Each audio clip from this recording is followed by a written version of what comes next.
नमस्कार मित्रांनो, कशा आहात? मजेत ना? बघा, एक प्रश्न आला तुमच्यासाठी घेऊन. प्रश्न काय म्हणतो आपण पाहूया.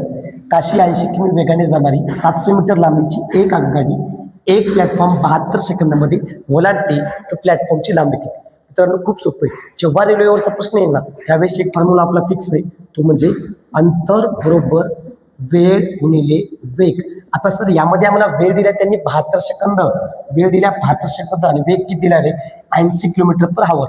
आता अंतर निघेल, पण अंतर कशाच आम्हाला त्यांनी प्लॅटफॉर्मची लांबी करायची इथे. मित्रांनो, इथे लक्षात घ्यायचं, ज्यावेळेस एखादी रेल्वे प्लॅटफॉर्मवरून जात असेल त्यावेळेस हे अंतर म्हणजे त्या रेल्वेची लांबी प्लस प्लॅटफॉर्मची लांबी असते. मग इथे आपल्याला त्यांनी रेल्वेची लांबी दिली आहे. रेल्वेची लांबी आपण एक्स म्हणूया. एक्सच्या ठिकाणी किती द्यायचं आपल्याला? 700 द्यायचं आणि प्लस वाय म्हणजे काय मित्रांनो? प्लॅटफॉर्मची लांबी. इथे वाय बरोबर सगळ्या किमती ठेवून दिल्या.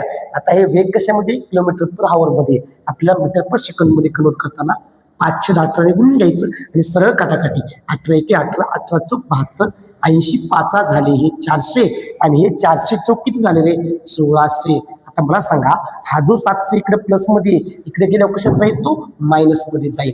म्हणजेच या वायची किंमत आली मित्रांनो 1600 मायनस 700 म्हणजे 900. आणि आपला वाय काय आहे? वाय म्हणजे प्लॅटफॉर्मची लांबी आहे.